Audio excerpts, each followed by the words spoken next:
My God என்ற ஒரு தலைப்பின் கீழே நம்ம தியானிக்க இருக்கிறோம்.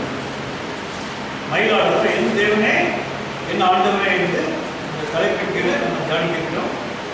அதாவது ஆண்டவராக இயேசு கிறிஸ்துவ முதல் முறையாக ஒருவர் என் தேவனே என் ஆண்டவனே என்று ஒருவர் சொல்கிறார். இது யாருமே யாரும் சொல்லுகிறார்? இயேசு கிறிஸ்துவ ஆண்டவராக இயேசு கிறிஸ்து முதல் முறையாக யார் அந்த வார்த்தை சொல்றாங்க? இயேசு கிறிஸ்துவ பார்த்தீங்கன்னா இயேசு கிறிஸ்து இதுக்குனால தேவகுமாரன் மனுஷன் போன அப்படின்னு சொல்லியிருக்காங்க. ஆனால் முதல் முறையாக இயேசு கிறிஸ்துவ பார்த்து என் தேவனே என் ஆண்டவரே யார் அந்த வார்த்தை சொல்றாங்க? யாரும் சொல்ல முடியுமா?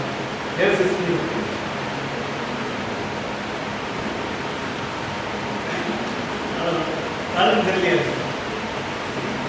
அதாவது ஆண்டவர் இயேசு கிறிஸ்து போயிட்டு வந்த உடனே அவர் முதல் முறையாக யாருக்கு முதல் முறையாக அவர் மரியாதை மரியாதைக்கு ஒரு காட்சி கொடுக்கிறார். அதுக்கு பின்பு அந்த சீடர்களும் அந்த ஓனர் பேரும் ஒரு வீட்டில் என்ன பண்றாங்க? இந்த ரோமருக்கு பயந்து ஒரு வீட்டில் கூட இருக்கும்போது, ஏன்னா அவருக்கு ஒரு பயம், ஏன்னா இயேசு கிறிஸ்து சிலர் அடைந்திருந்தார்கள். அடுத்த காட்சிக்கு எங்களை தான் கொள்வார்கள் என்று நினைத்து அனைவருமே என்ன பண்ணாங்க? ஓனர் பேரும் ஒரு வீட்டில் ஒளிந்து கொண்டிருக்கிறார்கள். அப்போ அந்த ஓனர் பேருக்கு முன்னால ஆண்டவர் போய் என்ன பண்றாங்க? ஆண்டவர் போய் என்ன பண்றாங்க? தரிசனமானாங்க. அப்போ ஆண்டவர் என்ன சொல்றாங்க? ஆனா அந்த டைம்ல அந்த ஓனர் பேர் 10 பேர் இருந்தாங்க. இவர் அங்கே இல்லை. யாரும் இல்லைங்க. இந்த 10 அந்த சீடர்லாம் இருக்கும்போது தோமா இல்லை. கரெக்டு. என்ன ரைட் கரெக்டு. தோமா அங்கே இல்லை. ஆனால் அப்போ அந்த சீசன் என்ன சொன்னாங்கன்னா, நான் ஆண்டவரை அந்த தரிசனத்தை சொன்னோடனே தோமா என்ன சொல்றாருங்க? யாரும் சொல்ல முடியுமா? தோமா அப்போ என்ன சொல்றாருங்க? ஆண்டவருடைய கையில விரல வச்சு பார்க்கணும், விழாவில் கை வச்சு பார்த்தாலுடைய நான் அவரை நம்ப மாட்டேன்னு. அப்புறம் திரும்ப அடுத்த ஆண்டவர் அந்த சீசனுக்கு காட்சி தோமா இருந்தாரு. ஆண்டவர் தோமா போது என்ன சொல்றாங்க?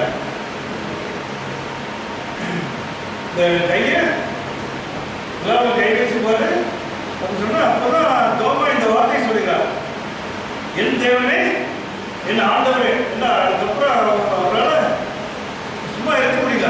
ஏன்னா அதனாலதான் தோமா தான் முதல் தடவை இயேசு கிறிஸ்துவை பார்த்து என் தேவனே என் ஆண்டவன் சொல்றாங்க. இது வரைக்கும் வேற யாருமே அந்த வார்த்தை இயேசு கிறிஸ்துவை பார்த்து ஆண்டவன் சொல்லி அந்த வார்த்தை யாரும் சொல்லல. ஃபர்ஸ்ட் தடவை சொன்னது தோமா தான் அந்த வார்த்தையை சொல்லியிருக்காரு. அதாவது இயேசுவோடு 3 ஆண்டுகள் அவர் இருக்கும்போது கூட அவர் முழுவதுமாக தோமா அவரை விசுவாசிக்கலாம். ஆனால் என்னைக்கு ஆண்டவரை இயேசு கிறிஸ்து முழுவதுமாக அவர் பார்த்தாரோ அதுக்கப்புறம் அவர் முழுவதுமாக அவரை நம்புகிறார். அந்த வசனத்தை படிக்க யோவான் 2:28 படிக்க.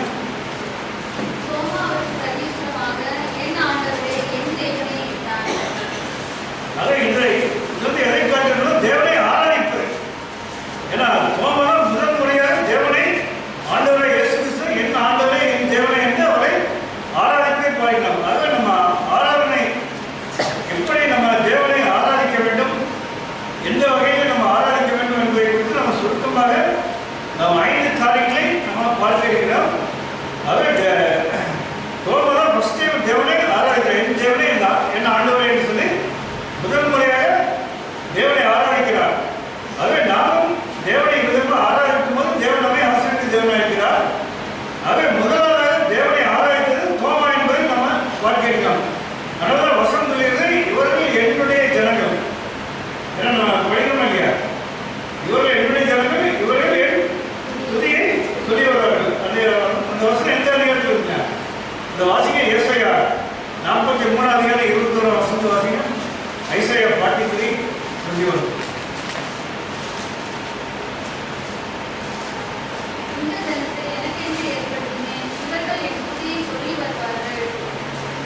இவர்கள் துதி சொல்லி வருவார்கள். இந்த ஜனங்கள் யாருன்னா நாம் கிறிஸ்தவர்கள் தான் அவருடைய ஜனங்கள். அதே நம்ம கிறிஸ்தவர்கள் என்ன பண்ணோம்னா தேவனுடைய துதியை நம்ம சொல்ல வேண்டும் என்று பாருங்க. அதனால சங்கீதக்காரன் தாவீது என்ன சொல்றாருங்க? சங்கீதம் 30 சங்கீதம் என்ன சொல்றாருங்க? கர்த்தரை நான் எக்காலத்திலும்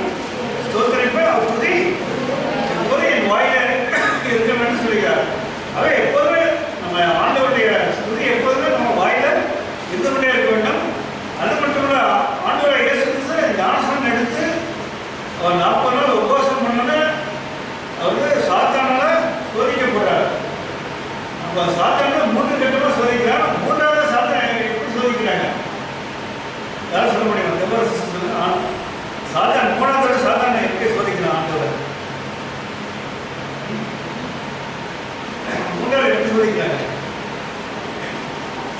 ராயல் சிஸ்டர்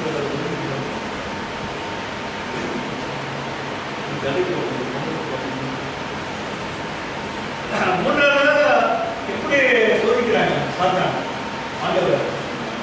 எப்படி சோதிக்கிறாங்க? அதாவது அந்த பெரிய மலைக்கு உச்சியில கொண்டு போய் அவங்க நிறுத்தி என்ன பண்றாங்க? நீ வந்து ஜீவனுள்ள தேவனை குமாரான கால உணவு. அப்போ நான் வந்து இந்த எல்லா அந்த ராஜ்யங்கள் அனைத்துமே இது எல்லாமே என்னுடைய கண்ட்ரோல் இருக்கு. ஏன்னா அந்த உலகத்துல ராஜ்யங்கள் அனைத்துமே இப்போ என்னுடைய கண்ட்ரோல் இருக்கு. நான் வந்து மக்கள் நான் கொடுத்துறேன். என் காலில் விழுந்துட்டு அந்த ஆண்டவர்களுக்கு என்ன பதில் சொல்றாங்க? அதான் பைபிள் வசனத்தை சொல்லி சாத்தானை மேற்கொள்கிறார்.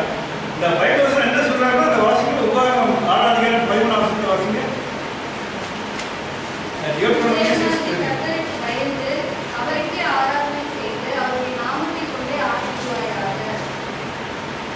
அவனுக்கே ஆராதனை செய்வார்கள் என்று ஆண்டவரை இயேசு சாத்தானை பார்த்து சொல்கிறார்கள். நம்ம தேவனுக்கு மட்டுமே நம்ம ஆராதிக்கிறதால யாரையும் நம்ம ஆராதிக்க கூடாது என்று ஆண்டவரை இயேசு மிக சிக்கா கட்டளையிடுகிறார். ஏன்னா இஸ்ரேல் மக்களை பார்த்து அவர் என்ன சொல்றாருன்னா, ஏன்னா இஸ்ரேல் மக்கள் தேவன் வந்து அந்த அடிமைத்தன வீடாகி இருந்து வெளியே கொண்டு வந்தோடனே அவங்க வந்து என்ன இந்த வானம் தேடி ஓடி இந்த கானான் தேசத்துக்கு அவர்களுக்கு வைக்கிறாங்க. ஆனால் வந்து இஸ்ரேல் மக்கள் என்ன பண்றாங்க? தேவனை மறந்துட்டு அவங்க என்ன பண்றாங்க? இஸ்ரேல் மக்கள் இவ்வளவு தூரம் ஆண்டவர் செய்த உதவியெல்லாம் மறந்துவிட்டு அவர் தேவனை மறந்துட்டு அவங்க என்ன பண்ணாங்க? அந்நிய தேவனை வணங்கினார்கள். அந்த வசனத்தை படிக்க நியாயாதிபதிகள் 2ஆம் 11-12 வசனத்தை படிக்க. அப்பொழுது இஸ்ரவேல் புத்திரர் கர்த்தரின் பார்வைக்கு பொல்லாப்பானதை செய்து பாகால்களை சேவித்து தங்கள் பிதாக்களை எகிப்து தேசத்திலிருந்து புறப்பட பண்ணின அவர்களுடைய தேவனாகிய கர்த்தரை விட்டு தங்களை சுற்றிலும் இருக்கிற ஜனங்களுடைய தேவர்களாகிய அந்நிய தேவர்களை பின்பற்றி போய் அவர்களை பணிந்து கொண்டு கர்த்தருக்கு கோபம் ஊட்டினார்கள். அந்நிய தேவரை வணங்கினார்கள். அவர் தேவரை மறந்துட்டார்கள். அப்ப தேவரை மட்டும் ஆராதிக்காம என்ன பண்ணாங்க? அந்நிய தேவரை வணங்கினார்கள். அதனால ஆண்டவர் வந்து அவரை இஸ்ரேல் மக்களை கண்டிக்கிறார். அவர் எப்படி கண்டிக்கிறார் சொன்னால், நீங்க அந்த நியாயத்தில் அதே அதிகாரத்தில் வசனம் சொல்கிறது. ஏன்னா நான் கானான் தேசத்துல வந்து கொண்டு வந்து சேர்த்தேன். ஆனால் கூட அங்கே இருக்க குடியிருப்பவர்களை இத்தனை நாள் உங்களுக்காக நான் யுத்தம் பண்ணி உங்களுக்கு எல்லாம் உதவி பண்ணாங்க. இனி அவர்கள் நீங்க அந்நிய தேவனை வணங்கினால அவர்களும் உங்களோட இருப்பார்கள். உங்களுக்கு அவர் வந்து பிரச்சனை பண்ணிக்கொண்டே இருப்பார்கள். அவர்கள் உங்களுக்கு இடையூறு பண்ணிக்கொண்டே இருப்பார்கள். அவரை நான் கொடுத்த மாட்டேன் என்று சொல்லி ஆண்டவர் சொல்கிறார். வசந்த படிங்க 20-21 வசனம்.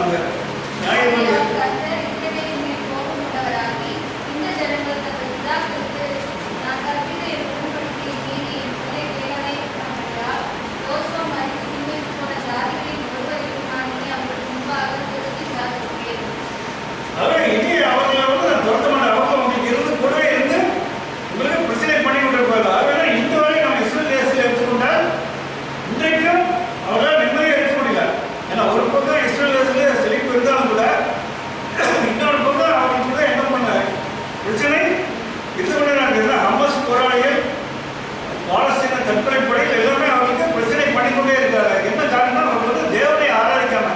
ஏன்னா என்னைக்கு இஸ்ரேல் மக்கள் வந்து உண்மையான ஆண்டவரை இயேசு கிறிஸ்து தேவன் என்பதை இன்றைக்கு அறிக்கை எடுக்கிறார்களோ அதுவரை அவர்களுக்கு வந்து என்ன இருக்குங்க? பிரச்சனை இருந்து கொண்டே இருக்கும். ஆகவே நம்ம தேவனை மட்டுமே ஆராதிக்கணும். அதை விட்டுட்டு நம்ம மற்ற விக்கிரகங்களையோ மற்ற தேவர்களையும் வணங்கி கொண்டு தான் நமக்கு கண்டிப்பாக பிரச்சனை இருக்கும். அதனால ஆண்டவர் இயேசு கிறிஸ்து என்ன சொல்றாருன்னா, தேவனை மட்டும் என்ன மட்டுமே நீங்க ஆராதிக்கணும். அப்படி ஆராய்த்தால் மட்டுமே உங்களுக்கு ஆசீர்வாதம். வசந்த படிங்க. ஏசாயா 45 அதிகாரம் 22-23 வசனத்தை படிங்க.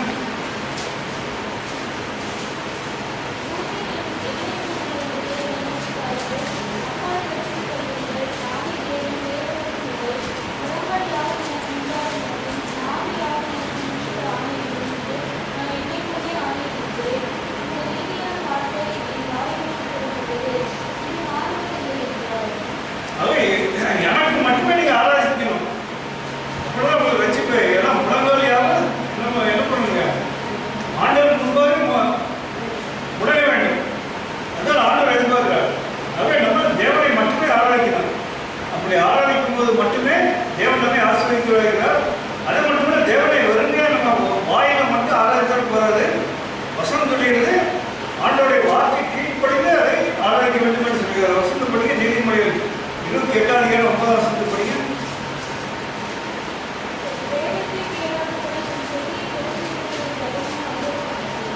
அதை வேதத்தை கேளாதபடி இந்த செவியை விளக்குகிற தேவன் அருள் பண்ணுறாரு. நம்ம தேவனை துதிக்க வேதத்தை கேளாம வெறுமனே நம்ம துதித்தால் அது தேவனுடைய சமூகத்தை அருள்பானது என்று நம்ம பாய்க்கணும்.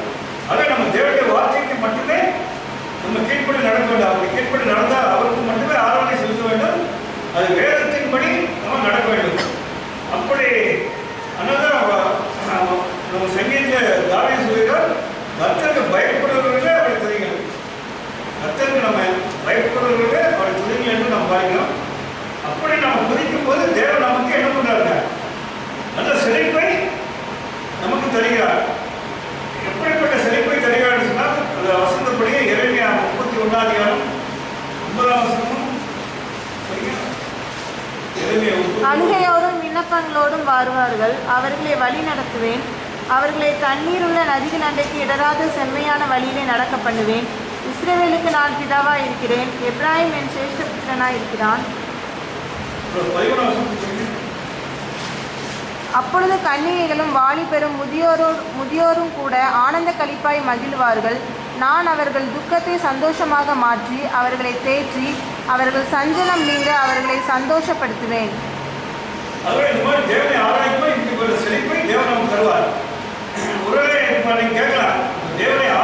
போது தேவன் நமக்கு செழிப்பை தருகிறார்.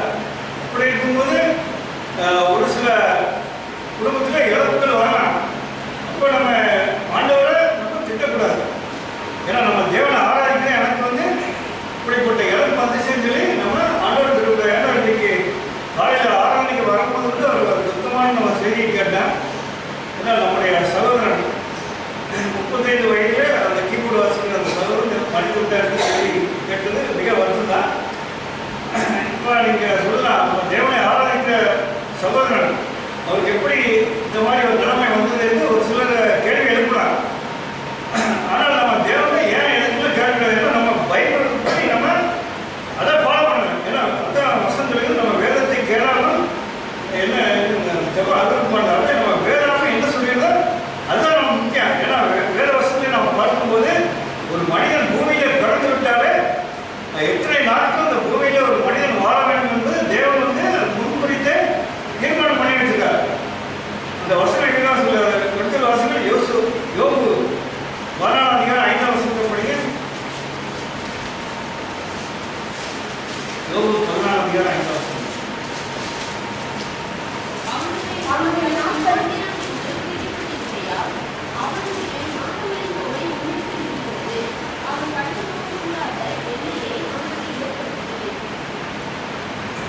இந்த வசனத்தை நம்ம பார்த்தோம், தேவன் வந்து எத்தனை நாட்களுமே தேவன் வந்து பிடித்து வந்திருக்கார். அதாவது ஒரு மனிதனை கடந்து செல்லக்கூடாதபடி ஒரு எல்லை போட்டு தேவன் வைத்திருக்காரு. இப்போ சகோதரன் 32 ஆண்டுகள் தான் இருக்க வேண்டும் என்பது தேவனுடைய அனாதி தீர்மானம். அதை வந்து யாருமே மறுக்க முடியாது. இப்படிப்பட்ட இடம் வந்திருக்காரு, நான் தேவனை துதிக்கிறேன், எனக்கு எதுக்கு இந்த மாதிரி வந்ததுன்னு சொல்லி யாருமே நம்ம தேவனை ஏன் எதுக்கு நம்ம கேள்வி கேட்க முடியாது. ஆக தேவனை நம்ம முழு மனதோடு ஆராதிக்க வேண்டும். அது என்ன இழப்பு வந்தாலும் சரி, என்ன பிரச்சனை வந்தாலும் சரி, நம்ம தேவனை ஆராதிப்பதை நம்ம நிறுத்தி விடக்கூடாது. ஏன்னா ஒரு பக்கம் செழிப்பு இருக்கும், இன்னொரு பக்கம் இழப்புங்க. ஆனால் நம்ம வேதாவுக்கு உட்பட்டு நம்ம கண்டிப்பாக தேவனை நம்ம ஆராதிக்க வேண்டும். அதுதான் முக்கியம். ஆக முதல்ல தேவனை நம்ம ஆராதிக்க வேண்டும். அன்றைக்கு தோமா தேவனை முழு மனதோடு ஆராய்த்தார்.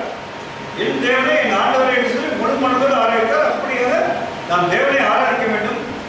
இரண்டாவது நம்ம எப்படி தேவனை ஆராதிக்க வேண்டும் என்று சொன்னால் உற்சாகத்தோடு ஆராதிக்க வேண்டும். அது மட்டுமில்லை, நம்ம ஆலயத்துக்கு நாம் செல்ல வேண்டும் என்று வசனம் சொல்கிறது. அந்த வசனம் ஏன்னா தாவீது என்ன சொல்றாருன்னா, அந்த வசனத்தை படிக்க சங்கீதம் 122:1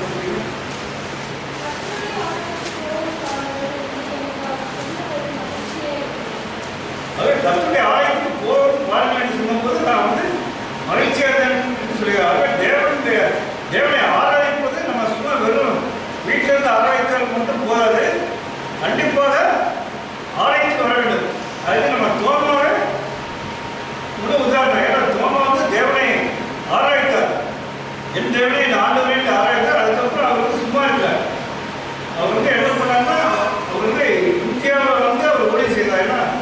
இந்தியாவில் வந்து ஊழியம் செய்தது தோமா மட்டும்தான். அவர் முதல் முறையாக வந்து ஊழியம் செய்த இடம் வந்து இன்றைக்கும் அந்த கேலிக்கெட்டில், அதாவது கேரளாவில் இந்த கேலிக்கெட்டில் அவர் வந்து அந்த கிரங்கனூர் என்ற ஒரு பகுதியில் வந்து அவர் முதல் முறையாக வந்து காலடி எடுத்து வைத்த இடம் அதாவது கோழிக்கோடு, அதாவது கிரங்கனூர் என்ற பகுதியில் அவர் முதல் முறையாக அதாவது கிபி 52 வருடம் அவர் இந்தியாவில் வந்து ஊழியம் செய்தார். ஊழியம் செய்த மட்டுமல்ல, அந்த சபைகளை ஆரம்பித்தார். அவர் கிட்டத்தட்ட 7 சபைகளை ஆரம்பித்தார் என்று இந்த வரலாற்று குறிப்பு சொல்லுகிறார். என்னென்ன இடம் என்று சொன்னால் கிட்டத்தட்ட 7 சபைகள், அது குன்னம், சாயல், பாரூர், பள்ளிகள் என்று சொல்லி கிட்டத்தட்ட 7 ஊர்களிலே அவர் வந்து சபையை ஆரம்பித்தார். ஆகவே அந்த சபையில் இன்னைக்கு வந்து அந்த அடிப்படையாக வைத்ததால் இன்னைக்கு வந்து கேரளாவில் இன்னைக்கு நம்ம பார்க்கணும், இந்த தாமஸ் மார்த்தமா சர்ச்சஸ் என்று சொல்லி இன்னைக்கு கேரளாவில் அது பெரிய ஒரு ஸ்தாபனமாக உருவெடுத்திருக்கிறது. அதுக்கு என்ன காரணம்? இன்னைக்கு அப்போஸ்தலனாகிய தோமா வந்து அந்த சபையை ஆரம்பித்து அதன் மூலமாக ஆரம்பிக்கப்பட்ட சபை தான் இன்னைக்கு தாமஸ் மார்த்தமா சர்ச்சஸ் என்று சொல்லி இன்னைக்கு கேரளாவில் அது ஒரு பெரிய ஒரு ஸ்தாபனமாக விளங்கி கொண்டிருக்கிறது. ஆகவே கிபி 52 வருடமே தோமா இந்தியாவில் வந்து என்ன பண்ணுறாங்க, சபை ஆரம்பித்தார். அப்போ கிபி 52 வருடமே நம்ம இந்தியாவில் கிறிஸ்தவம் வந்து விட்டது. ஏன்னா இன்னைக்கு வந்து ஆர்எஸ்எஸ் இந்து முன்னணியில் என்ன சொல்கிறாங்க, அதாவது வெள்ளக்கார ஆட்சியில் தான் கிறிஸ்தவம் வந்ததே, வெள்ளக்காரன்ட்டு இல்லை எலும்பு துண்டு வாங்கி வெள்ளக்காரன் போட்ட எலும்பு துண்டு ஆசைப்பட்டு தான் இல்லை கிறிஸ்தவனாக மாறிவிட்டார்கள் என்று சொல்லி இன்னைக்கு வந்து ஆர்எஸ்எஸ் இந்து முன்னணியில் சொல்லி கொண்டிருக்காங்க. ஆனால் அது தவறான ஒரு காரியம். ஏன்னா வெள்ளக்காரன் இந்தியாவுக்கு வருவதற்கு முன்னதாக இருந்து 1000 ஆண்டுகளுக்கு முன்பதாக கிபி 52 வருடமே இந்தியாவில் வந்து கிறிஸ்தவம் வந்து விட்டது. ஆகவே அப்போதே சபைகள் உருவாக்கப்பட்டன. ஏன்னா இன்னைக்கு கூட தோமாவால் ஆரம்பிக்கப்பட்ட சபை இன்னைக்கு கேலிக்கட் கூட இன்னைக்கு நீங்கள் பார்க்கலாம். ஆகவே சபைகள் அதுக்கு என்ன காரணம் சொன்னால் தோமா வந்து தேவனை ஆராய்ந்தாலும் ஒரு சபைக்கு முக்கியத்துவம் கொடுத்தார். ஆகவே நம்ம சபைக்கு முக்கியத்துவம் கொடுக்கணும். ஏன்னா நம்ம வீட்டில் இருந்து இன்னைக்கு ஒரு சிலர் சொன்னாங்க, வீட்டில் இருந்து நான் டிவி பார்த்தாலே போதுங்க, தேவனை ஆராய்ச்சி கொண்டிருங்க, ஆண்ட்ராய்டு ஃபோனு செல்ஃபோனில் நான் ஆராய்ச்சி பண்ணுறேன்னு சொல்லலாம். ஆனால் அது தவறான ஒரு காரியம். நம்ம தேவனை ஆராதிக்க வேண்டும் என்று சொன்னால் நம்ம சபையில் வந்து தேவனை ஆராதிக்க வேண்டும். அப்படி ஆராதிக்கும் போது மட்டுமே தேவன் நம்மை ஆசிரியக்க தேவனாக இருக்கிறார். அதனால தான் அன்றைக்கி ஏசாயத்துக்கு சென்றதுக்கு ஓய்வு நாளில் என்ன பண்ணாங்க, அந்த வசனம் படி ஏசாயா 58 13-14 வசனத்தை வந்து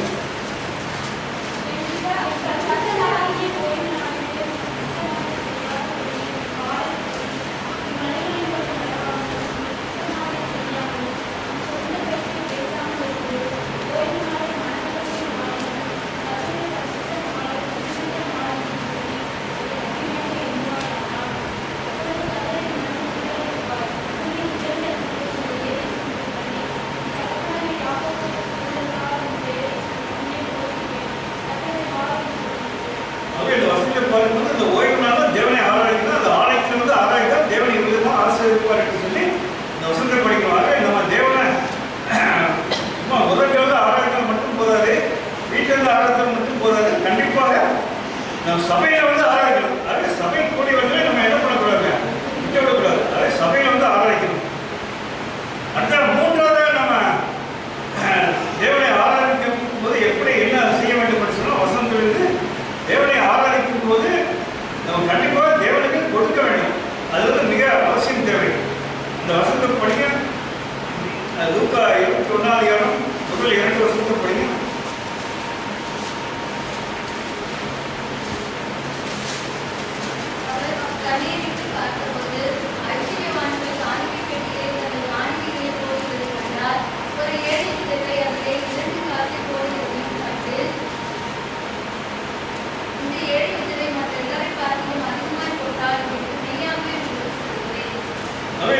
நம்ம ஆலயத்துக்கு வந்து கண்டிப்பாக காணிக்கை போட வேண்டும் என்று வசனம் சொல்லுகிறது. ஏன்னா காணிக்கை எப்படி போட வேண்டும் என்று சொன்னால் மனப்பூர்வமாக போட வேண்டும் என்று வசனம் சொல்லுகிறது. அந்த ஏழை விதம் வந்து மனப்பூர்வமாக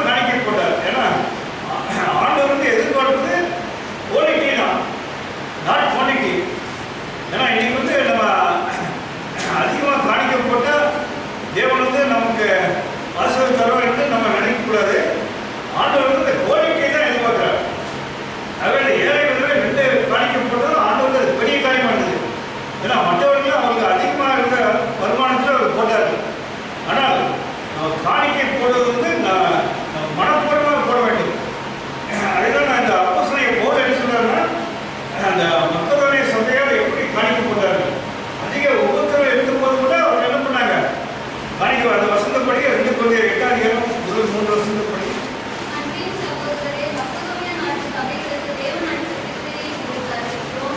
அவர்கள் மிகுந்த உபத்திரவத்தினாலே சோதிக்கப்படுகையில் கொடிய தரித்திரமுடையவர்களாய் இருந்தும் தங்கள் பரிபூர்ண சந்தோஷத்தினாலே மிகுந்த உதாரத்துவமாய் கொடுத்தார்கள். மேலும் அவர்கள் தங்கள் பிராணிக்கு தக்கதாகவும் தங்கள் பிராணிக்கு மிஞ்சியும் கூட தாங்களே மனதுள்ளவர்களாய் இருந்தார்கள் என்பதற்கு நான் சாட்சியாய் இருக்கிறேன். அவர் தேவனை ஆராதிக்க நம்ம சபைக்கு வரும்போது கண்டிப்பா காணிக்கை போட வேண்டும். ஏன்னா இன்னைக்கு வந்து ஐயா நீங்க அறிவிப்பு சொல்லல, ஆனா ஒரு வாரம் ஐயா சொல்லும்போது அந்த ஏழை பாக்கி உள்ளவங்க இல்லை குழந்தைங்களுக்கு சொல்லும்போது எல்லாருமே அதோட எனக்கே இப்போ ரொம்ப கஷ்டமா இருக்கு. ஏன்னா நம்ம ஆண்டவருடைய காரியங்களை வியூவே வைக்கக்கூடாது. உடனே உற்சாகமா நம்ம என்ன பண்ணிருங்க கொடுத்துருந்தோம். ஏன்னா காணிக்கை போடுறதுல நம்ம வந்து எப்பவுமே ஆண்டவருக்கு கடன் வைக்கிறதோ வியூ வைக்கிறதோ அதெல்லாம் இருக்கக்கூடாது. நம்ம மனப்பூர்வமாக நம்ம தேவனுக்கு காணிக்கை கொடுக்க வேண்டும். அப்படி கொடுக்கும்போது மட்டுமே நம்ம தேவனை உண்மையாக ஆராய்க்கணும். ஏன்னா இதுவுமே நம்ம வந்து ஒரு உலகத்தேவனை ஆராய்க்கணும். தேவனை உண்மையோட ஆராய்க்கணும் என்று சொன்னால் நம்ம மனப்பூர்வமாக நம்ம காணிக்கை கொடுக்க வேண்டும். 3வது 4வது தேவனை எப்படி ஆராதிக்க வேண்டும் என்று சொன்னால் மகிழ்ச்சியோடு தேவனை ஆராதிக்க வேண்டும் என்று வசனம் சொல்லியிருக்கு.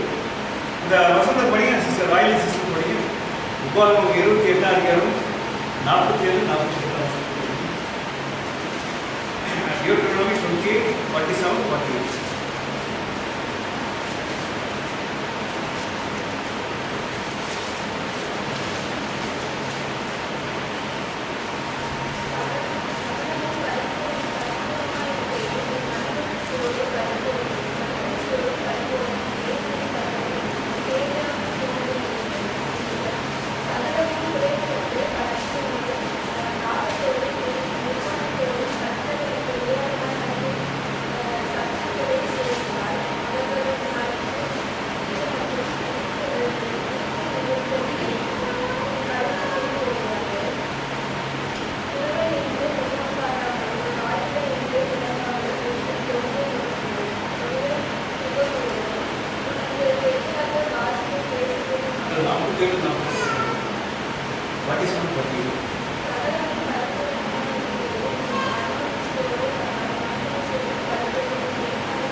பார்க்கும்போது நம்ம தேவனை ஆராதிக்கும் போது மகிழ்ச்சியோடு நம்ம ஆராய்க்கணும். அப்படி மகிழ்ச்சி இல்லாமல் ஆராயும் போது இப்படிப்பட்ட சாபங்கள் நமக்கு வரும் என்று சொல்லி வேத வசனம் சொல்லியிருது. ஆகவே தேவனை நம்ம சரியாக ஆராய்க்கலாம், நமக்கு சாபங்கள் வரும் என்று நம்ம வசனத்தை படிக்கிறோம். அதனால சங்கீதக்காரனை தாவீது என்ன சொல்றாங்க, நமக்கு தெரிஞ்ச வசனம் தானே. இந்த 1ஆம் சங்கீதத்தில் என்ன சொல்றாங்க, பூமியின் கூட 2ஆம் வசனம் சொல்லியிருக்காங்க, மகிழ்ச்சியோடு கர்த்தரை கர்த்தருக்கு ஆராதனை செய்யுங்கள். மகிழ்ச்சியோடு நம்ம கர்த்தருக்கு ஆராதனை செய்ய வேண்டும். அது மட்டும் இல்ல, இப்போ அந்த ஃபாதர் பெர்மன்ஸ் ஒரு பாட்டு பாடினாங்க. எத்தனை பேருக்கு அந்த பாட்டு தெரியும்? ஒரு பாட்டு பாடுறது, துதி எடுத்தால் ஆத்தன் ஓடுவான், முறுமுறுத்தா. அப்புறம் இன்னொரு அடுத்த என்ன போடுறாங்க, ஆராதனை வீரனுக்கு ப்ரமோஷன் நிச்சயம் பாடவே இல்லையா? ஆடு மேய்த்து கொண்டுள்ள தாவீது அரசனாக மாறினான்னு சொல்லி அந்த பாடலை பெர்மன் செய்ய பாடுறாங்க. அது யாருக்கு போடுறோம்னா தாவீது தான். ஏன்னா தாவீது தேவனை குறித்து ஆராய்ச்சினால்தான் அவர் சாதாரண ஆடு மேய்த்து கொண்டுள்ள தாவீதுக்கு டைரக்ட் ப்ரமோஷன் கிடைத்தது. ஏன்னா இப்போ வந்து நம்ம உலகப்புறமான ப்ரமோஷன் கிடைக்குன்னா ஸ்டெப் பை ஸ்டெப்பாக தான் நமக்கு கிடைக்கும். ஆனால் தாவீது சாதாரண ஒரு ஆடு மேய்த்து கொண்டுள்ள தாவீது வந்து டைரக்டாக இந்த சிங்காசனத்தில் அதாவது ராஜா என்ற ப்ரமோஷன் கிடைக்குன்னா தேவனை குறித்து ஆராய்ச்சி பண்ணிருந்தார். அப்படி ஆராய்ச்சினால்தான் தாவீதுக்கு டைரக்ட் ப்ரமோஷன் கிடைத்தது. ஆகவே நம்ம தேவனை நம்ம ஆராதிக்கும் போது தேவன் நம்மை உயர்த்துகிற தேவனாயிருக்கிறார். அது மட்டும் இல்ல, தேவனை நாம் எப்படி ஆராதிக்க வேண்டும் என்று சொன்னால், இன்றைக்கு ஒரு சில சபைகள் என்ன சொன்னாங்க, தேவனை ஆராதிக்கணும் என்று சொல்லி என்ன பண்ணாங்க, அதாவது எங்க சபையில தான் ஆவியோடும் அனலோடு நாங்கள் ஆராய்ச்சி சொல்லி எல்லாம் பாட்டு பாடி கைதட்டி டான்ஸ் ஆடுறது பார்க்குறேன். பக்கமே இல்லைங்க இன்னைக்கு பல சபையில். ஆனால் வேத புத்தகத்தில் அப்படி எங்கேயுமே எந்த இடத்துலையும் அப்படி போடல.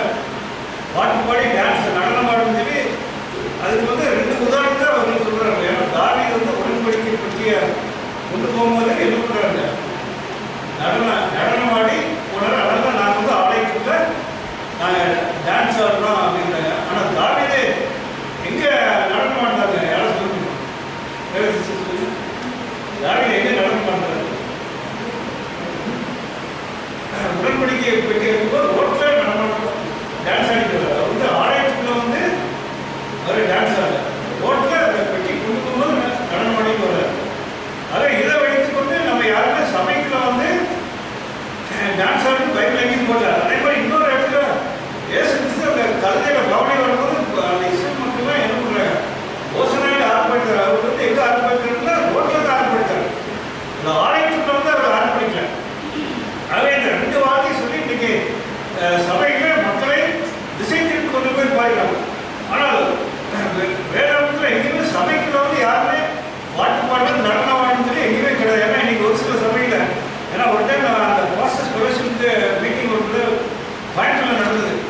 இப்போ நானும் போயிருக்கேன். இப்போ பெரிய பெரிய ஊழியக்காரே பாட்டு பாடி விசில் அடிச்சுட்டு, ஏன்னா அது மாதிரி எங்கேயுமே கிடையாது. ஏன்னா ஒரு சபை போதே அப்படி விசில் அடிச்சுட்டு நடனம் ஆடுறதே பாருங்க. அந்த மாதிரி எங்கேயுமே பைபிள் எங்கேயுமே கிடையாது. ஏன்னா வேதம் சொல்றது சபைக்குள்ள வந்தா என்ன பண்ணுங்க? எப்படி இருக்கு சபைக்கு வந்தா? சபைக்கு வந்தா டிசிப்ளின் ரொம்ப முக்கியம். அதான் வசந்த படிக்க உபாகமம் உன்னத பிரசங்கி 5ஆம் அதிகாரம் 1ஆம் வசனத்தை படிக்க. பிரசங்கி 5ஆம் அதிகாரம் 1. இவை எல்லாவற்றையும் நான் பார்த்து சூரியனுக்கு கீழே செய்யப்படும் எல்லா கிரியைகளையும் சிந்தித்தேன். ஒரு மனுஷன் தனக்கே கேடுண்டாக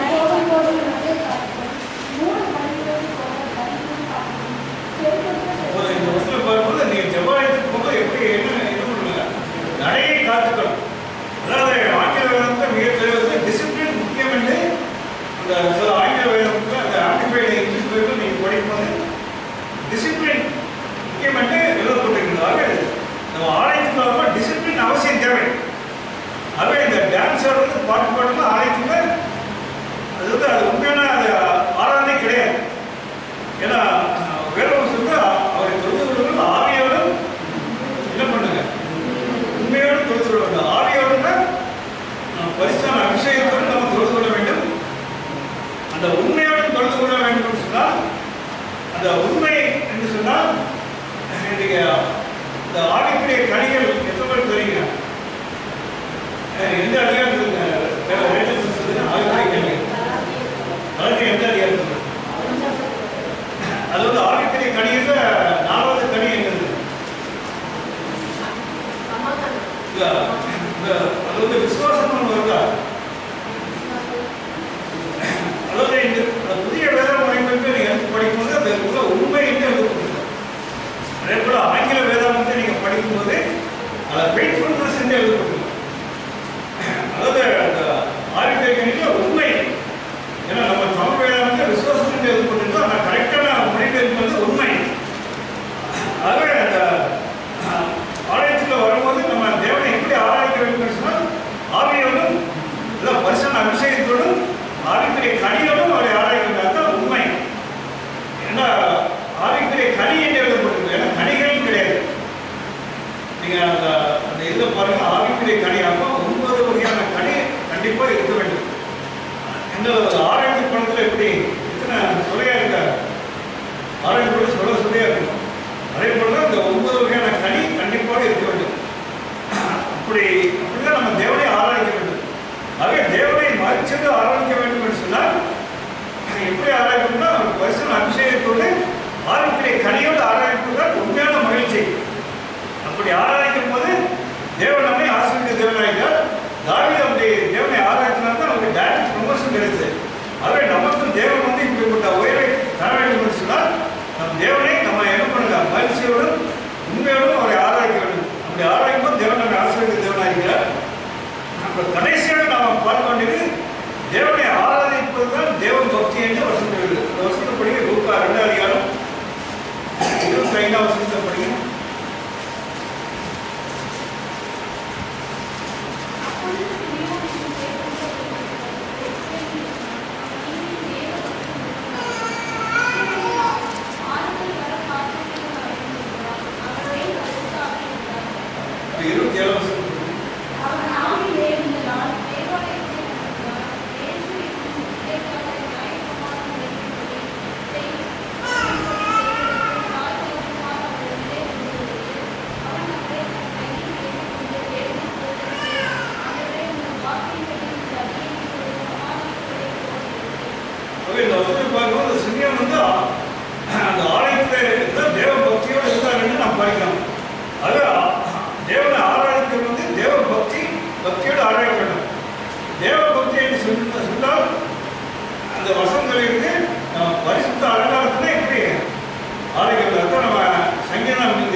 கர்த்தருக்கு மகிமையும் வல்லமையும் செலுத்துங்கள். கர்த்தருக்கே அதை செலுத்துங்கள். கர்த்தருடைய நாமத்திற்குரிய மகிமையை அவருக்கு செலுத்துங்கள். பரிசுத்த அலங்காரத்துடனே கர்த்தரை தொழுது கொள்ளுங்கள். பரிசுத்த அலங்காரத்துடனே அவரை தொழுது கொள்ள வேண்டும். அதான் உண்மையான தேவபக்தி. ஏன்னா அன்னைக்கு அந்த ஏசாயா ஒரு காட்சி காட்டுறாரு. பட்டவத்தில் எப்படி அந்த கேருபீனி சேராபீனி தேவனை எப்படி ஆராய்ச்சி பண்ணிருந்தார்கள் யாரும் சொல்ல முடியுமா? ஏசாயா படிக்குமா இல்லையா? பட்டவத்தில் எப்படி ஆராய்ச்சி பண்ணிருந்தார்கள் அந்த கேருபீனி சேராபீனி சொல்ல எப்படி ஆராய்ச்சி படிங்க. ஏசாயா 6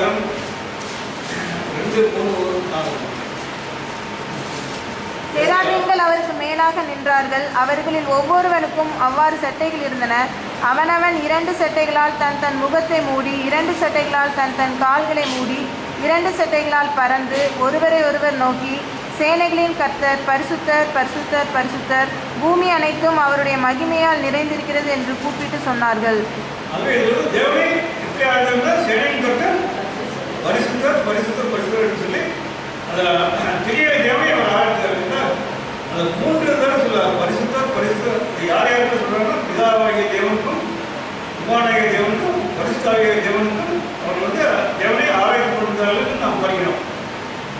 ஆனால் அவர் என்ன பண்ணாங்க, அதில் முகத்தை மூடி, ஏன்னா அவர்களை அந்த அளவுக்கு தங்களை தாழ்த்தி தேவனை ஆராய்த்தார்கள் என்று பார்க்கிறோம். ஆகவே பரிசுத்த அலங்காரத்துடன் தேவனை நம்ம ஆராதிக்க வேண்டும் என்று நம்ம பார்க்கிறோம். அதனால தாவீது என்ன சொல்றாருன்னா, ஆலயத்தில் ஆலயத்தின் நிமித்தமாக என்ன பண்றாங்க, அந்த வசனத்தை படிக்க சங்கீதம் 69 சங்கீதம் 9 வசனத்தை படிக்க. உம்முடைய வீட்டை குறித்து உண்டான பக்தி வைராக்கியம் என்னை பட்சித்தது. உம்மை நிந்திக்கிறவர்களுடைய நிந்தனைகள் என் மேல் விழுந்தது. அதே இதே வசனம் நீங்க புதிய மொழிபெயர்ப்பு என்னமா சொல்லியிருக்கு, உங்க ஆலயத்தின் மீது கொண்ட என்ன ஆழ்ந்த பக்தி என்னை அழித்துக் கொண்டு இருக்கிறேன்னு சொல்லியிருக்காரு. ஏன்னா இன்னைக்கு ஒரு சிலருக்கு சரீரத்தில் பல காரியங்கள் அழித்துக் கொண்டு இருக்கிறாங்க. ஏன்னா ஒரு சிலருக்கு இந்த குடிப்பழக்கத்தினால சரீரம் அழிந்து கொண்டு இருக்கிறது, ஒரு சிலருக்கு வியாதியினால சரீரம் அழிந்து கொண்டு இருக்கிறது. ஆனால் தாவீது என்ன சொல்றாருன்னா, உங்க ஆலயத்தின் மீது எனக்கு அதிகமாக பக்தியின் காரணமாக எங்கள் சரீரம் அழிந்து கொண்டிருக்கிறது என்று சொல்லி தாவீது சொல்கிறார். அந்த அளவுக்கு ஆண்டவர் மேல் அவ்வளவு தேவ பக்தியோடு இருப்பதை நாம் பார்க்கலாம். ஆக அப்படிப்பட்ட பக்தி நமக்கு இருக்க வேண்டும். அந்த உண்மையான ஆராதனை. அது மட்டுமல்ல, தேவனை நம்ம சரியா ஆராதிக்காம நம்ம துதிக்காம தான் அது என்ன பண்ணுன்னா, வசனம் மிக தெளிவாக சொல்லி அது நமக்கு வெட்கத்தை ஏற்படுத்தும் என்று சொல்லியிருக்கு.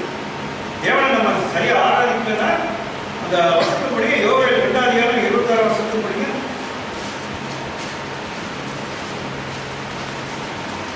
யோவேல் 2:26.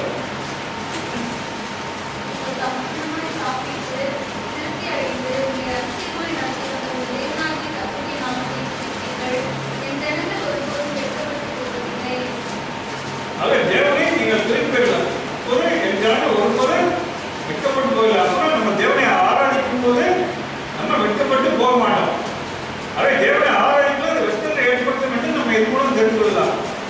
அதனால்தான் இன்னைக்கு வேதத்தில் நாம் பார்க்கும்போது அந்த யோசபாத்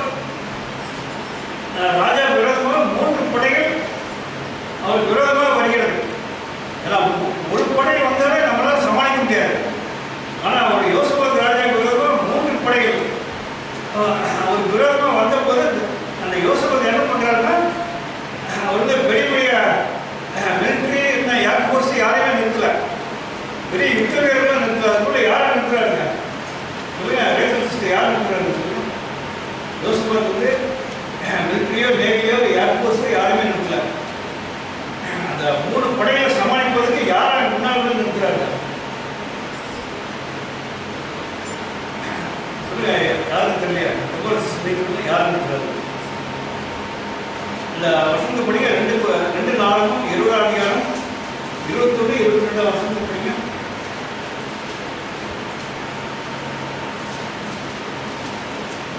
Chronicles 20, 21 and 22.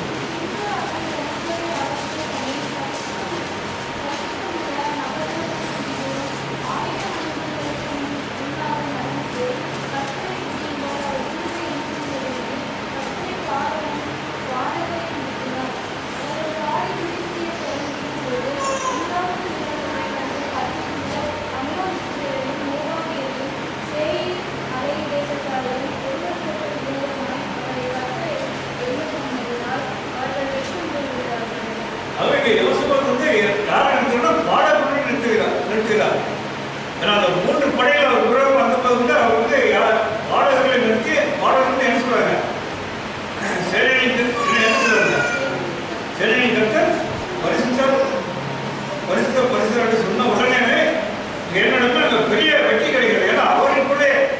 வந்த அந்த 3 படைகளுமே அவர்களுக்குள்ளே வெற்றுமே ஒரு தாக்கி அவர்களே மடிந்து போனார்கள். ஏன்னா இவங்க யோசுவா படைகள் யாரையும் போய் தாக்கல. ஏன்னா இவங்க வந்து அந்த பாடல்களிலிருந்து அவர்கள் பாடி ஆராய்த்த போதே, அவர் தேவனை பாடி குறித்து ஆராய்த்த போதே அவர்களுக்குள்ளே வெற்றுண்டு மடித்து போனார்கள். அதே நம்ம தேவனை நம்ம ஆராய்க்கும் போது, நம்ம துதிக்கும் போது நம்ம எந்த ஒரு சத்துருவுக்கு நம்ம கவலைப்பட வேண்டிய அவசியம் கிடையாது. ஏன்னா இன்னைக்கு வந்து ஒரு சில இந்த எலெக்ஷனை குறித்து கவலைப்படலாம். நான் திடீர்னு சிறுபான்மை மக்களுக்கு எதிராக ஏதோ அரசாங்கம் வந்துட்டு என்ன பண்றது என்று சொல்லி நம்ம பயப்படலாம். நம்ம தேவனை உண்மையோடு நம்ம ஆராய்க்கும் போது நம்ம அவங்களுக்குள்ளே என்ன பண்ணாங்க விட்டுட்டு மனித போகாம நம்ம யாரையும் குறித்து நம்ம கவலைப்பட வேண்டிய அவசியமே கிடையாது. நம்ம எந்த ஒரு யுத்தத்துக்கு நம்ம செல்ல வேண்டிய அவசியமே கிடையாது. நம்ம உண்மையோடு தேவனை ஆராய்ச்சாலே போதும். தேவன் நமக்கு பெரிய வெற்றியை தருவார். நம்ம இந்த அலைசன்னாலும் தேவன் நமக்கு வெற்றியை தருவாங்க. நம்ம கிறிஸ்தவர்களுக்கு சிறுபான்மை மக்களுக்கு எந்த பாதிப்பு வராத அளவுக்கு தேவன் நமக்கு வெற்றி தருவார். ஆகவே நம்ம தேவனை நம்ம துதித்து ஆராய்த்து கொண்டிருக்கிறோம். அப்படி ஆராய்க்கும் போது தேவன் நம்மை ஆசீர்வாத தேவனாக இருக்கிறார். அதனால சங்கீதம் என்ன சொல்றாருன்னா, அது சத்துரு வந்து வெட்கப்பட்டு போவார். தேவன் நமக்கு என்ன பண்றாங்க, கிரீடத்தை தருகிறார். வருஷத்தை படிக்க சங்கீதம் 132 சங்கீதம் ராயல் சிஸ்டம் படிங்க. சங்கீதம் 132 14 16 and 18 Psalms 132 16 and 18.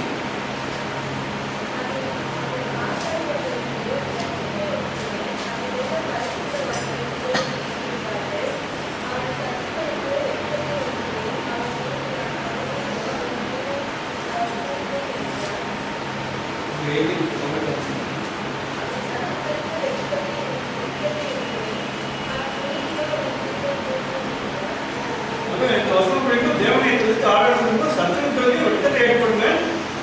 நமக்கு வந்து என்ன பண்ணுவாங்க, கீழத்தை கொடுத்துவார். அதே நம்ம வந்து எந்த சத்துருவை குறித்து நம்ம கவலைப்பட வேண்டிய அவசியமே இல்லை. நம்ம தேவனை குறித்து ஆராய்ச்சி பண்ணும்போது தேவன் நம்மை ஆசீர்வதித்த தேவனாக இருக்கிறார். அதேதான் அன்றைக்கு தோமா என் தேவனே என் ஆண்டவரே என்று ஆராய்த்த போது தேவன் தோமாவை ஆசீர்வதித்தார். அதுபோல தேவன்